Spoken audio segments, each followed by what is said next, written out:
Piracy అనేది చాలా కంట్రోల్‌లోకి వచ్చిందండి. అంతకుముందు మేమందరం చేసిన కృషి 'గీతా గోవిందం' అప్పుడు ఇక్కడ ఉన్న చాలామంది గుర్తుండి ఉంటది. అప్పుడు ఎంత ఫైట్ చేసాము ఏంటి అనేది మొత్తం ప్రొడ్యూసర్స్ అందరూ కలిపి, చాంబర్ సపోర్ట్‌తో గాని అందరం కలిపి. ఆ విధంగా అప్పుడు చాలా ఫైట్ చేసి దాని తర్వాత చాలా మార్పులు ఇయన్నీ తీసుకొచ్చి ఇక్కడ సైబర్ సెల్‌ని కూడా చాలా స్ట్రాంగ్ చేసి మన చాంబర్‌లో ఉన్న ఇయన్నిటిని కూడా చేయడం. అదే at the same time OTTs ఇయన్నీ కూడా రావడం వల్ల పైరసీ అనేది చాలా తగ్గుతూ వచ్చింది 2 ఇయర్స్ నుంచి. అన్ని లాంగ్వేజ్‌లతో కంపేర్ చేస్తే తెలుగు చాలా బాగా కంట్రోల్ చేసుకుంది. బట్ ఇప్పుడు ఏంటంటే లాస్ట్ 2 మంత్స్ నుంచి ఎస్పెషల్లీ లాస్ట్ 2 మంత్స్ నుంచి ఏంటంటే విపరీతమైన ఎప్పుడూ లేని కల్చర్ ఇది మన తెలుగులో. లింక్స్ రావడం, దాన్ని వాట్సాప్ అండ్ టెలిగ్రామ్ ఈటిల్లో ప్రమోట్ చేయడం అనేది తెలుగులో చాలా తక్కువ. బట్ లాస్ట్ 2 మంత్స్‌లో ఏంటంటే ఆ కల్చర్ మనకు కూడా ఇక్కడ బాగా ఎక్కువొస్తుంది.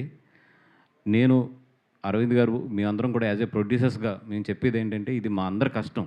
రాత్రింపగళ్ళు కష్టపడకుండా 2 సంవత్సరాలు ఎండనక, వాననక ఆ సముద్రంలో పడి, ఇసుకలో పడి, ఇన్ని కష్టాలు పడి మేమందరం ఈ సినిమాని ఇంత తీసుకొచ్చి ఈరోజు బ్లాక్ బస్టర్ అయ్యి, కరెక్ట్‌గా మేము ఎంజాయ్ చేసే టైం ఇది. అండ్ రెండోది ఏంటంటే, అరవింద్ గారు మొన్న ఒక మాట చెప్పారు నాకు. "ఏమయ్య సోమవారం నుంచి రేట్లు ఉంచొద్దు" అనేది. దాని ప్రకారం ఈ ఈరోజు చాలా చోట్ల రేట్లు కూడా తగ్గించాం. ఎందుకంటే సినిమాని ఎక్కువ మందికి అందుబాటులోకి తీసుకురావడానికి గానీ, ఆ సినిమాని ఎక్కువ మంది థియేటర్‌లకి వచ్చి ఎంజాయ్ చేస్తారని గానీ ఆయన ఉద్దేశం. ఆయన ఉద్దేశం ప్రకారం రేట్లు కూడా ఈరోజు తగ్గించడం జరిగింది. అపార్ట్ ఫ్రమ్ ఈ అన్నిట్లికన్నా కూడా మా అందరికీ బాధ ఏంటంటే, కొంతమంది తెలిసి, కొంతమంది తెలియక. ఇప్పుడు 'గీత గోవిందప్పుడు' నాకు బాగా ఎక్స్‌పీరియన్స్ అక్కడ చాలామంది దాంట్లో ఏంటంటే తెలియక చేశారు. బట్ వన్స్ మేము క్రిమినల్ కేస్ ఫైల్ చేసిన తర్వాత ఆ కేస్‌ని మేము కూడా వెనక్కి తీసుకోలేము. మాకు తెలుస్తుంది అరే! ఈళ్ళ భవిష్యత్తు ఉంది. ఈళ్ళది కొంచెం ఇది చేయాలని చెప్పి. బట్ నిజంగా మేము జాలిపడి వెనక్కి తీసుకుందామన్నా కూడా అది వన్స్ క్రిమినల్ కేస్ ఫైల్ అవుతే ఎవరం కూడా వెనక్కి తీసుకోలేము. ఈ రోజుకి ఆళ్ళు కోర్టుల చుట్టూ తిరుగుతున్నారు. మొన్న గీత ఆర్ట్స్‌కి వచ్చి అరవింద్ గారిని, నన్ను ఆళ్ళ పేరెంట్స్ అందరూ వచ్చి రిక్వెస్ట్ చేస్తే నిజంగా మేమేం చేయలేని పరిస్థితి అది. ముఖ్యంగా చెప్తున్నాను యువకులకి, దీంట్లో మీరు ఇరుక్కోవద్దు. ఎందుకంటే వన్స్ మేము కంప్లెయింట్ లాంచ్ చేసిన తర్వాత ఏది కూడా మా చేతుల్లో ఉండదు. ఈరోజు ప్రతీది కూడా ట్రాక్ అవుతది. ఈరోజు ఐపీ అడ్రెస్ పోలీసులు ట్రాక్ చేయడం అనేది పెద్ద పని కాదు. చాలా ఈజీ పని ఆళ్ళకి. పోలీసులందరికీ కూడా ఐపీ ఎక్కడి నుంచి ఎక్కడికెళ్తుంది ఇది ట్రాక్ చేయడానికి. అట్‌లీస్ట్ కొన్ని వందల మంది చేసినా కూడా ఒక 50 మందిని, 60 మందినైతే ఆళ్ళు డెఫినిట్‌గా అరెస్ట్ చేస్తారు. వన్స్ మేము కేస్ లాంచ్ చేసాక. ఈరోజు మార్నింగ్ కేస్ లాంచ్ చేస్తున్నాము. ఆల్రెడీ ఐ థింక్ ఈ పాటికి అయిపోయి ఉంటుంది.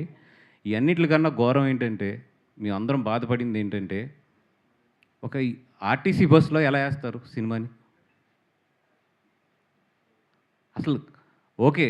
అడ్ర అంటే ఒక ఏ ఆర్టీసీ బస్‌లో ఒక సినిమాని తీసుకొచ్చి మూడో రోజు ఏసేస్తే, ఇంక మీ ప్రొడ్యూసర్‌లు ఏం జేయాలి మేము? ఏపీఎస్ఆర్టీసీలో నేను పొద్దున్న ఆయనకి ట్వీట్ చేశాను వాళ్ళకి. వాళ్ళ చైర్మన్ గారికి కూడా నేను డైరెక్ట్‌గా పెట్టి ట్వీట్ చేశాను. అండ్ ఈ పైరసీలో అందరికన్నా బాధితుడు ఎవరంటే ఫస్ట్ పవన్ కళ్యాణ్ గారు. 'అత్తారింటికి దారేదప్పుడు' ఆయన సినిమా ముందు రిలీజ్ అయిపోతే అందరం ఉండి నిలబడి ఆ సినిమాకి ఎన్ని కష్టాలు పడ్డాం ఇది అందరికీ తెలిసిన విషయమే. ఈ విషయం నేను కళ్యాణ్ గారి దృష్టికి కూడా తీసుకెళ్తాను. వే2 న్యూస్‌లో పొద్దున్నొచ్చింది మాకు. ఆ మొత్తం ఆళ్ళ దగ్గర వీడియో కూడా ఉన్నట్టుంది. వాళ్ళు వీడియో పెట్టకుండా ఓన్లీ స్క్రీన్ షాట్ పెట్టి వాళ్ళు మొత్తం న్యూస్ రాశారు. వాళ్ళు ఆ సర్వీస్ నంబర్‌తో సహా రాశారు మొత్తం. అది సర్వీస్ నంబర్ 3066 ఏపీఎస్ఆర్టీసీ పలాస నుంచి విజయవాడ వెళ్ళే ఆర్టీసీ బస్ అది. దాంట్లో ఏశారు. నేను పొద్దున్న ట్యాగ్ చేశాను కూడా వాళ్ళని.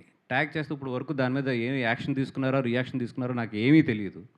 ఇప్పుడు ఈవెన్ విజయవాడలో ఉన్న వాళ్ళని వెళ్ళి అక్కడ ఏపీఎస్ఆర్టీసీ మెయిన్ ఏదైతే కార్యాలయం ఉందో అక్కడికెళ్ళి కూడా కంప్లెయింట్ లాంచ్ చేయమని at the same time police స్టేషన్‌లో కూడా క్రిమినల్ కేస్ లాంచ్ చేయమని చెప్పాము. ఈ విషయాన్ని నేను ఇప్పుడు కళ్యాణ్ గారి దగ్గరికి దృష్టిలోకి తీసుకెళ్తాను కూడా ట్రై చేస్తున్నాను కమ్యూనికేట్ చేసుకోవడానికి. అదేవిధంగా మా దుర్గేష్ గారు ఎవరైతే సినిమాటోగ్రఫీ మినిస్టర్ ఉన్నారో ఆయన కూడా ట్రై చేస్తున్నాను నేను. ఈ విషయం మాత్రం చాలా సీరియస్‌గానే తీసుకుంటాం. అదేవిధంగా చాలామంది కేబుల్ ఆపరేటర్స్ కూడా చెప్తున్నాం. మాకొక్క వీడియో స్క్రీన్ షాట్ దొరికినా కూడా 100% కేస్ ఫైల్ చేసి మేము కేస్ చివరి వరకు కూడా మేము పోరాడతాము. మీకేమైనా ఎగ్జాంపుల్స్ కావాలంటే 'గీత గోవిందం' కేసులు గుంటూరు కోర్టులో ఉన్నాయి. ఎంతవరకు పోరాడుతున్నామో చూడండి. ఏ కేబుల్ ఆపరేటర్‌ని కూడా మాకు వీడియో వచ్చింది. మీ మీ కేబుల్ ఆపరేటర్‌లో మా సినిమా ప్లే చేస్తున్నారని మా అభిమానులు ఎవరన్నా వీడియో తీసి మాకు పంపిస్తారు డెఫినిట్‌గా. ఎందుకంటే మా అభిమానులు అన్ని చోట్ల ఉన్నారు. 100% పంపిస్తారు. పంపిస్తే మాత్రం మేము కేస్ పెట్టకుండా మాత్రం వదలం.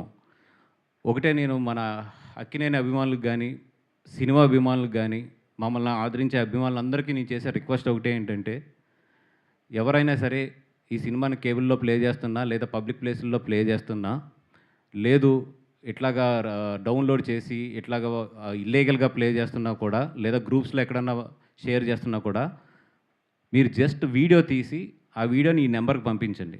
9573225069. మీరు చేయవలసింది ఒకటే, అభిమానులందరూ చేయవలసింది ఏంటంటే, ఎవరన్నా దీన్ని గ్రూప్స్‌లో ఎక్కడన్నా షేర్ చేస్తుంటే గనక, మీరు ఒక వీడియో తీయండి ఆ గ్రూప్‌ని. తీసి ఆ అడ్మిన్ నెంబరు కనిపించేటట్లు ఆ అడ్మిన్ స్క్రీన్‌కెళ్ళి, స్క్రీన్‌షాట్ కాకుండా వీడియో తీసి పంపించండి అది. పంపిస్తే ఒక్క సాక్ష్యం చాలు మేము కేస్ ఫైల్ చేయడానికి. 100% నేను ఫైట్ చేస్తాను ఈ విషయం మీద. దాంట్లో డౌట్ అయితే లేదు. నాకు కావాల్సింది ఏంటంటే ప్రాపర్ సాక్ష్యం అంతే. ఆ సాక్ష్యం ఉంటే నాకు తెలుసు ఇండియాలో కోర్ట్స్ లేట్ అయినా కూడా జస్టిస్ అనేది వస్తది అనేది. సో, దయుంచి మీరు ఎక్కడ ఎవరు దీన్ని ఎంకరేజ్ చేస్తున్నా, ఎవరు దీన్ని డౌన్‌లోడ్ చేసి చూస్తున్నా, ఏం చేస్తున్నా కూడా ఈ నెంబర్ ఏదైతే ఉందో 9573225069. ముఖ్యంగా అక్కినేని అభిమానులందరికీ చెప్తున్నాను.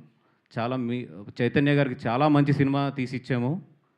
నిజంగా ఆయన కెరియర్‌లో ఇది వన్ ఆఫ్ ది బెస్ట్ అయ్యే ఛాన్సెస్ ఈ సినిమాకు ఉంది. దీన్ని ఎన్ని విధాలుగా ప్రమోట్ చేయాలో అన్ని విధాలుగా కష్టపడి రాత్రింపగళ్ళు ప్రమోట్ చేస్తున్నాము. అట్లాంటి ఈ సినిమాని కాపాడుకోవాల్సింది మాతో పాటు అభిమానులుగా మీకు కూడా బాధ్యత ఉంది. ఏం పర్లేదు, ఒక 1 వీక్, 2 వీక్స్ కష్టపడండి. ఎక్కడన్నా జరుగుతున్నా కూడా ఈ నెంబర్‌కి ఆ వీడియోస్ పంపించండి. మిగతా విషయం నేను చూసుకుంటాను. Thank you so much.